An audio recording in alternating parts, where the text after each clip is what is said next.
Avec près de 28% des voix, l'UMP sort victorieuse de cette élection. Malgré la crise économique et la grogne sociale, la droite tire son épingle du jeu et c'est clairement une victoire pour Nicolas Sarkozy qui a dirigé l'Europe pendant 6 mois.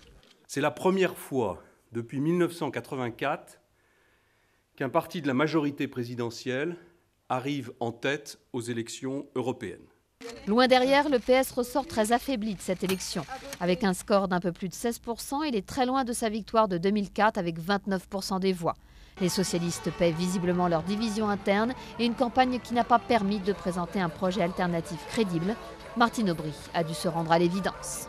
Je prends surtout ce soir toute la mesure de la responsabilité du Parti socialiste dans le score qui est le sien. Je ne cherche pas de raison extérieure à nous-mêmes. L'autre surprise vient du mouvement Europe Écologie de Daniel Cohn-Bendit au coude à coude avec le PS. L'ex-leader de la révolte étudiante de mai 68 obtient un score historique pour les Verts. Porteur d'un thème fort, Daniel Cohn-Bendit a manifestement profité aussi des déçus du Parti socialiste.